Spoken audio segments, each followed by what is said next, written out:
लोग कहते हैं कि क्यों नहीं है, उसका एक कारण है।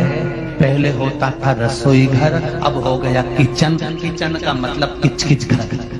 रसोई घर और किचन में अंतर है। रसोई घर में रोज भोजन के बाद में पोछा लगता था, या भोजन बनने से पहले सवेरे माताएं एक कपड़ा गीला कर कर पोता लगाती थी, उसके बाद में चूल्हा जलाती थी। आज के जमाने में तो बिना नहाए बिना मुख धोए, भले तुम बिना नहाए तुम अपनी जगह पर हो गए, हो सकता है तुम्हारी नींद ना खुलती हो, लेट खुलती हो, पर जब भी रसोई घर में चाय की हंडी चढ़ाओ, चाहे तुम चाय बनाओ, सबसे पहले अगर गैस चालू कर रहे हो, अग्नि को प्रकट कर रहे हो, रसोई घर में भोजन बना रहे हो, तो पहले उस रसोई घर में भोजन से 3 दोष उत्पन्न होते हैं। उस 3 दोष को मिटाने के लिए पहले एक कपड़ा गीला कर कर, भले पत्थर क्यों ना है, उसको पोंछ देना चाहिए, तो 3 दोष समाप्त हो जाते हैं। घर में से क्लेश अशांति समाप्त हो जाती है। भोजन में 3 दोष होते हैं। पहला जाति दोष, दूसरा निमित्त दोष, तीसरा आश्रय दोष। कौन कौन से 3 दोष हैं? पहला जाति दोष, दूसरा निमित्त दोष और तीसरा आश्रय।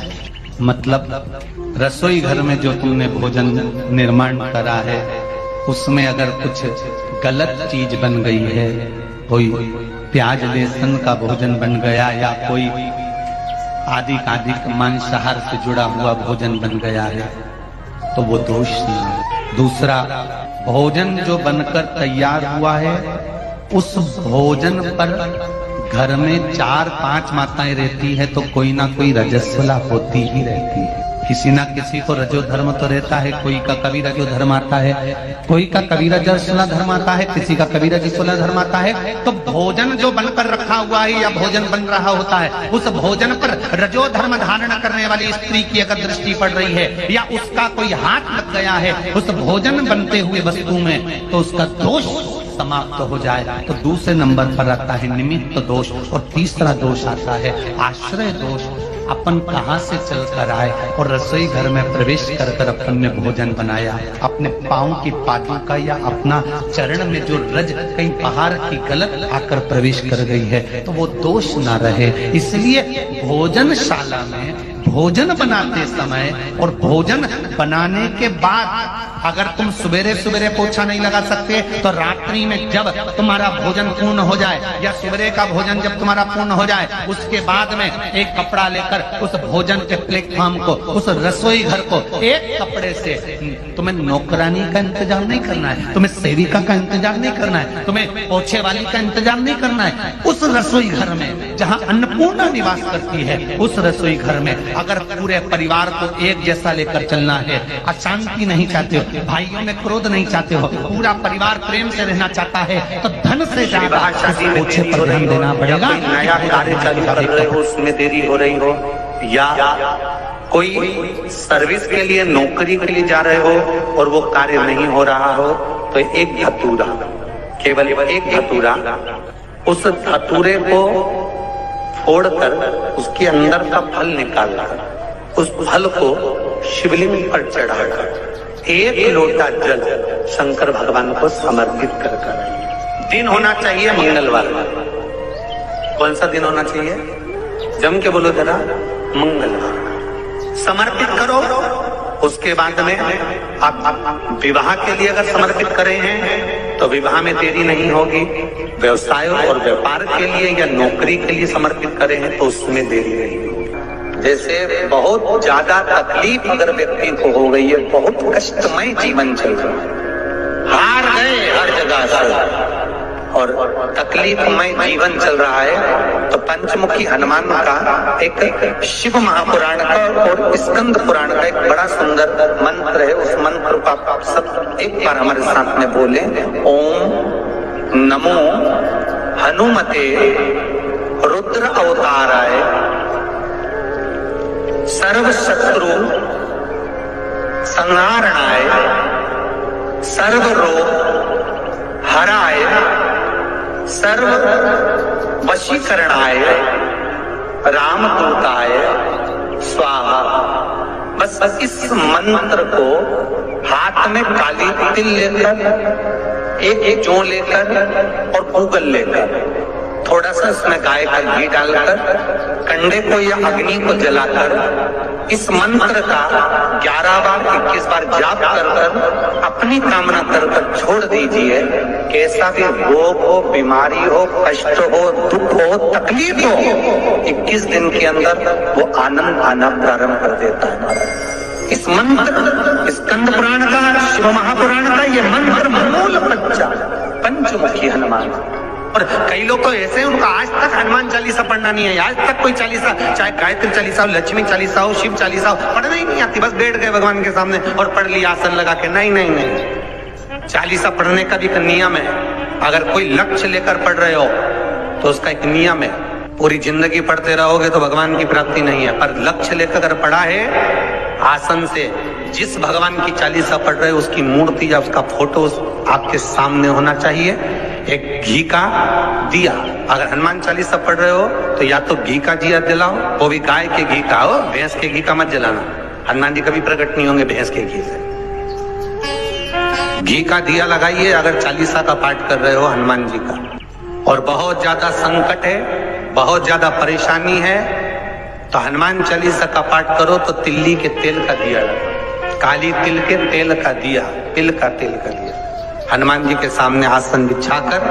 बहुत तकलीफ है तो 3 पाठ प्रतिदिन करो और एक आसन से जितने समय 9 बजे अगर आप बैठते हो पाठ करने तो 9 बजे ही बैठना। 11 दिन तक प्रतिदिन 3 पाठ रोज करो।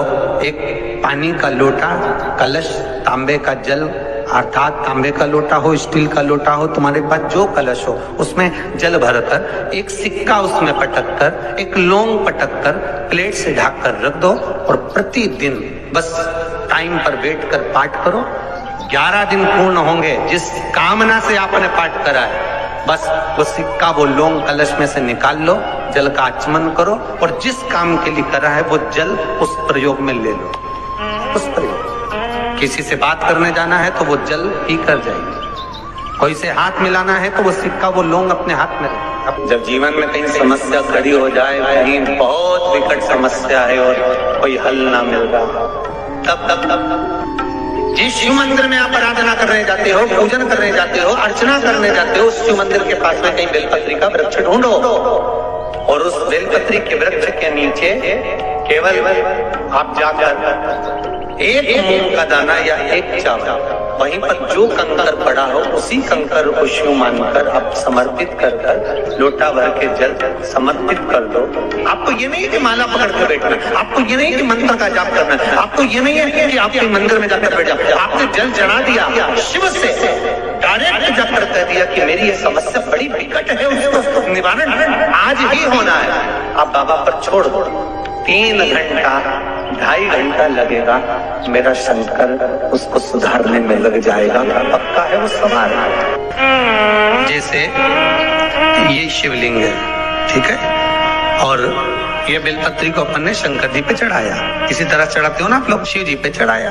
पहले इससे प्रथम वाली कथा में कहा था जब विशेष कोई कार्य होता है तो बीच वाली बेलपत्र पर शहद लगाकर बाबा पर उसको लगाकर जाया जाता। अब जिसके घर में क्लेश ज्यादा होता हो महाराज, बहुत क्लेश, मतलब कुछ ना कुछ बात पर झगड़ा चल ही रहा हो, क्लेश हो ही रहा, बहुत तकलीफ चल रही, कभी बहू रूठे, कभी सास रूठे, कभी पति रूठे, कभी पत्नी रूठे, जरा जरा सी बात में एक पानी गिर गया उस पे विवाद, बच्चों को कुछ कह दिया उस पे विवाद। तो ये जो बेलपत्री की ये जो भाग होता है, इस बेलपत्री का जो डंडी का जो भाग होता है, इस भाग को, बेलपत्री के इस भाग को महाराज, ऐसी कैसी बेलपत्र, बस ये भाग को बेलपत्री के वृक्ष के नीचे शहद लगाकर इस पत्ती पर ऐसे ही बेलपत्री की जड़ में उस भाग को लगाकर या रख के आ जाइए। केवल एक ही बार करना कि तुम्हारे घर में कभी क्लेश नहीं हो सकता, ये पक्का है, झगड़ा होगा ही नहीं। हाँ, वो जानबूझ के झगड़ लो तो बात दूसरी है, किसी और वाला महाराज की बात झूठी करना है तो अपन तो झगड़ो,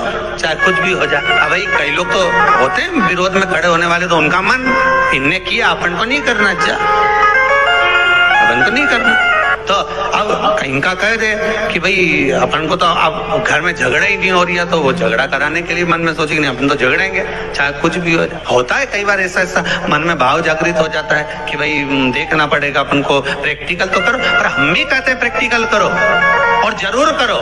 इसलिए शिव महापुराण की कथा कहती है, यदि राहु है, केतु है, शनि है, मंगल है, बुध है, शुक्र है, शनि है, आपको कोई भी ग्रह परेशान कर रहा है, आपके जीवन में कोई ग्रह अगर अनिष्टकारी है, आपके जीवन में अगर कोई ग्रह अनिष्टता प्रदान कर रहा है, तो निवेदन है शंकर के मंदिर में जो कलश लेकर आप जाएं, जल लेकर जाएं, उस कलश में मात्र अक्षत के 2 दाने डालकर ले जाएं, मात्र 2 अक्षत के दाने। जैसे सूर्य नारायण को प्रसन्न करने के लिए अपन कुंकू डाल लेते हैं, हल्दी डाल लेते हैं जल में, या चने की दाल डाल लेते हैं जल के अंदर। सूर्य नारायण को प्रसन्न करने के लिए हमने चने की दाल डाली, कुंकू डाला, हल्दी डाली, और कभी कभी सूर्य नारायण भगवान से बहुत जरूरी काम है और वो कार्य हो ही नहीं रहा है, या तन पर कोई रोग हो गया है, तो उसको मिटाने के लिए कई बार हमने भगवान सूर्य को अर्घ देते समय सफेद फूल भी डाला, कभी लाल फूल भी डाला। उसी तरह भगवान शंकर से निवेदन करने के लिए, हमारी ग्रह दशा सुधारने के लिए जल के पात्र में 2 अक्षत के दाने, अक्षत भी पूर्ण अक्षत, पूर्ण अक्षत, खंडित नहीं, पूर्ण अक्षत भगवान शंकर को समर्पित कर। कई बार जिनकी चित्तवृत्ति, जिनका मन, जिनका विचार, जिनकी दृष्टि, जिनका भाव विद्या अध्ययन में नहीं लगता हो, मन उचिष्ट हो जाता हो, खेलने में ज्यादा लगता हो, बच्चे चिड़चिड़े हो जाते हो, या चित्तवृत्ति कैसे भी भगवान में लग नहीं रही हो, या आपका भी मन भगवान की सेवा में नहीं लगता हो, दौड़ दौड़ के वही व्हाट्सएप में चले जाए, मोबाइल में चले जाए, फेसबुक में चले जाए, यूट्यूब पर चले जाए, कहीं थोड़ी सी देर के लिए कथा सुनने का मन करे फिर मन भटक जाए, या पढ़ने का मन करे कि अब मैं पूरी शिवपुराण में भी घर में पढ़ूंगी, या मैं भागवत पढ़ूंगी, या मैं रामायण पढ़ूंगी, और 2 दिन तो लेके बैठी, तीसरे दिन से मन में फिर वो उचिष्टपन आ गया कि कहां बैठ गई, मैंने कहा नियम ले लिया। तो ये जो चित्तवृत्ति में आ जाता है, मन उचिष्ट हो जाना, चाहे विद्या से हो जाए बच्चों का, चाहे किसी कार्य से हो जाए, मन की उचिष्टता में। रुद्राक्ष बड़ा काम का, यहाँ रुद्राक्ष की मूलता, शहद में 9 मुखी रुद्राक्ष को डाल दिया जाता है शहद के अंदर, रात्रि भर उसको शहद में ही रखा दिया जाता है, और उस शहद को जब आप भगवान शंकर का स्नान कराने सुबह के समय पर जल लेकर शिव जी के मंदिर जाती हो, तो सबसे पहले उस रुद्राक्ष को निकालकर शंकर जी की जो जलाधारी है उस पर रख दिया जाता है, और उस शहद को